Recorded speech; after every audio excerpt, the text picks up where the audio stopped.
Пред една деценија производител на грозија, денес собственик на мала винарија Јаковлевски во центарот на Кавадарци. Вака дипломираниот туристички работник Ѓорѓи Јаковлевски ја продолжи семејната традиција на винарење во автентичноста на подрумот од семејната куќа. Во него првично произведувал 1000 литри, а денеска околу 6, со можност за зголемување од уште 4 тони и од годинава првите количини на вранец барик. Начинот на производство во пластичните и ростве буриња е традиционален и Јаковлевски на 35 годишна возраст со сопствената идеја храбро се спротиставил на откупувачите и нивните ниски цени на грозјето. Собствени површини околу 7,5 декари се, немам некои големи површини, во главном се постари насади, од кои што едни од насад е врзан лично со мене, значи кога сум се родил тогаш и подигнат, околу 45 години стар насад со автентични и автохтони сорти на грози од овој регион, Станушина, Смедеревка, Хамбург исто имам во тој насад и вранецот како сорта на грози кој што дава одлични резултати во тиквишијата. Освен мирисот на вино од првото дабово буре, наполнето со вранец кој зрее, што влезете во оваа мала винарија, ќе го почувствувате и мирисот на произведен домашен вињак по рецепт на печење на вино. В година планирано е производство од 2,5 тони. Французите го викаат коњак, кај нас во бивша Југославија е вињак. Го правиме за своја душа, пред се, за пријатели и така натаму.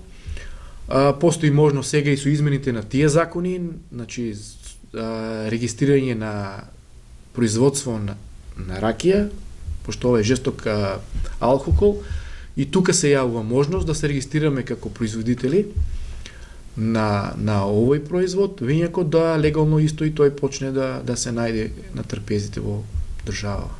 Сепак од измените на законот за вино, овој винопроизводител особено е задоволен, поради можноста што законското решение му ја дава на физичко лице да продава од дома, како што вели од праг и на тој начин можност за купувачот со посетата на малата винарија да се запознае со процесот на производство на виното што го купува. Се направија тие потребни разграничувања кои што за жал кај нас во законот ги немаше. Прво што баравме да се разграничат производителите на вино, зашто сепак сме ние домашни или семејни производители на вино, кои што сите сме се решиле да правиме вино, и сега ни се нуди можноста исто тоа вино легално да го пуштиме во промет како во ресторани, така и продажбата од праг да биде легална, во маркети, на рафт и така натаму. Задоволни сте?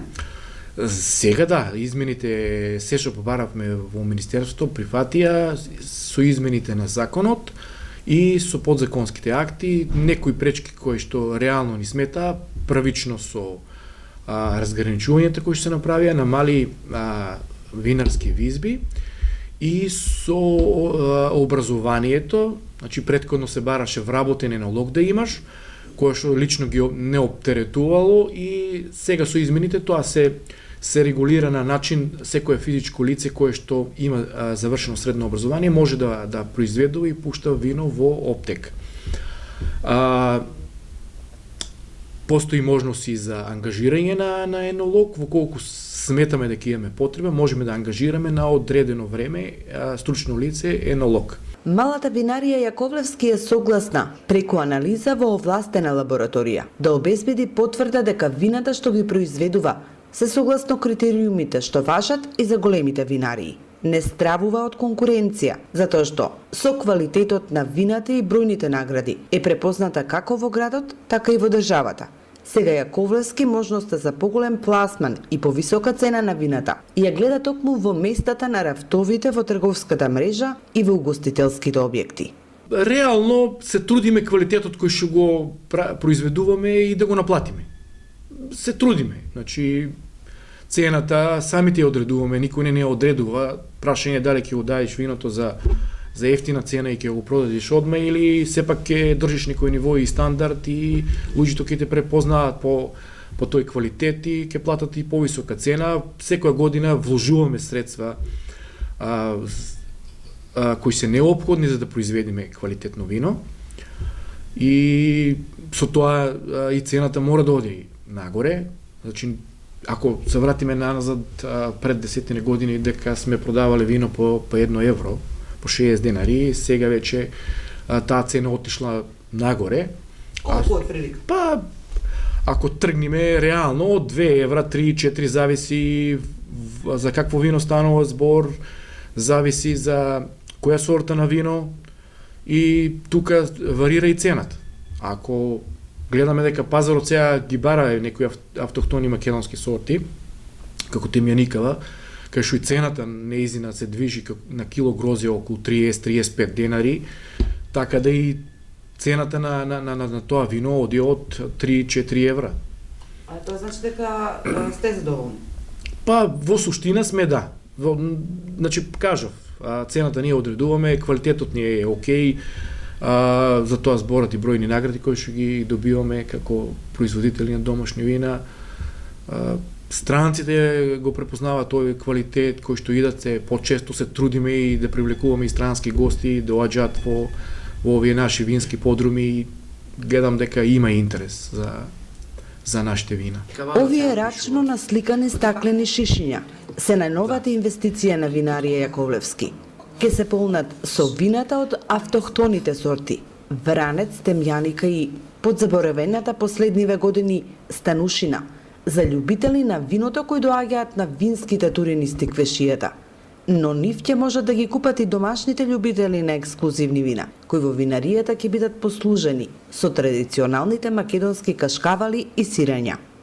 Не само производството на вино, меѓутоа и развојот на винскиот туризам е неизбежно нешто во кое што мораме да инвестираме и државата сериозно да размислува тука да инвестира. Жално е кога по автопатот кај нас се движат милиони туристи, а ние слепо ги гледаме и не можеме да ги привлечеме да дојдат буквално да остават пари во овие наши вински подруми. А желба кај нив постои кај тие туристи, меѓутоа мораме да најдеме начин да ги привлечиме, да ги донесиме тука, да дегустираат прекрасни вина, прекрасна традиционална храна и да се движиме напред, да почнеме да растиме во другиот дел, во сместувачки капацитети, во дегустациони сали и така натаму, да ги следиме трендовите на Хрватска, на Словенија, кои што со тие држави бевме заедно во една иста држава. Тие отидоа многу напред, ние останавме многу назад. Според Јаковлевски, последните податоци во Централниот регистар покажуваат дека во државата се регистрирани само 76 мали винарии наспроти по 40.000 во Хрватска и во Словенија.